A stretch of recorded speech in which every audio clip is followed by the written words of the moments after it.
স্মার্টফোনে আসক্ত হয়ে নিজের গায়ে আগুন দেয় এক শিশু। মাত্র ৬ বছরের ছোট্ট রাফিয়া মুনতাহা তার প্রিয় কার্টুন ও গেমসের চরিত্র দেখে অনুপ্রাণিত হয়। এরপর ঘটিয়ে ফেলে মারাত্মক এক দুর্ঘটনা। মোবাইলে সে দেখে বিভিন্ন কার্টুন চরিত্র নিজের শরীরে আগুন ধরিয়ে আবার নিভিয়ে ফেলে। দেখা দেখি মুনতাহাও নিজের জামায় আগুন ধরিয়ে দেয়, কিন্তু আর নেভাতে পারে না। মা দেখো, আমি কার্টুন হিরোর মতো আগুন নিভাতে পারি। এইভাবে মুখে হাসি আর চোখে উচ্ছ্বাস নিয়ে প্রিয় কার্টুন চরিত্রের মতো কিছু করতে গিয়ে নিজের জীবনটাই ঝুঁকির মুখে ফেলে দেয় ছোট্ট মুনতাহা। এই ঘটনা আমাদের চোখে আঙুল দিয়ে দেখিয়ে দেয় স্মার্টফোনের প্রতি শিশুদের বাড়তে থাকা আসক্তি কতটা বিপজ্জনক হতে পারে।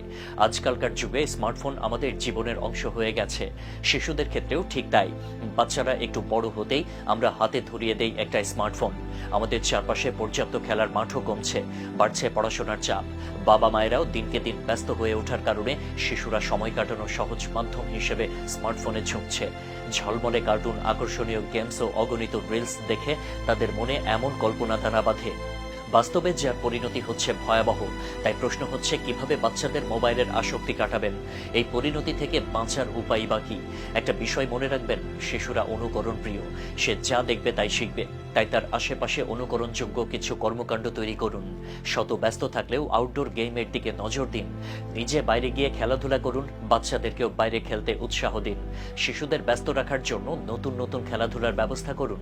সম্ভব হলে বাড়িতে শারীরিক খেলার মতো উপকরণ রাখুন, যেমন বল, সাইকেল কিংবা অন্যান্য খেলনা, এবং শিশুকে অবশ্যই মাঠে নিয়ে যাওয়ার চেষ্টা করুন, যার ফলে স্মার্টফোনের প্রতি আসক্তি অনেকটাই কমে আসবে।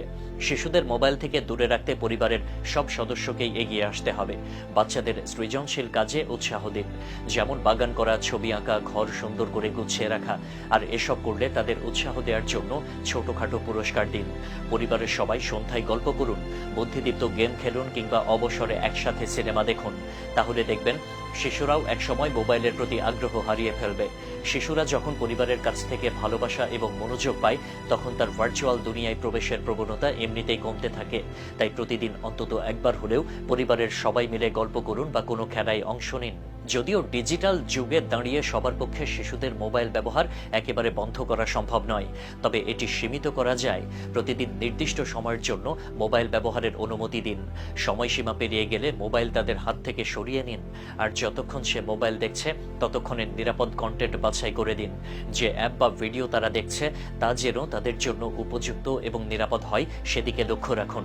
বাচ্চাদের শেখাবেন শুধু বিনোদন নয়, মোবাইলকে শিক্ষামূলক কাজেও ব্যবহার করতে হবে। প্রয়োজনে সময় নিন। ধীরে ধীরে তাকে গেমসের পরিবর্তে বিজ্ঞান, গণিত কিংবা ভাষা শেখানোর মতো অ্যাপ ইনস্টল ও ব্যবহার করতে শেখান। ছোট মুনতাহার ঘটনার মতো করুণ পরিণতি যেন আর কোনো শিশুর জীবনে না আসে, সেই লক্ষ্যে আজ থেকেই সচেতন হন। মনে রাখবেন, প্রযুক্তি আমাদের বন্ধু হতে পারে যদি আমরা তা ব্যবহার করতে জানি।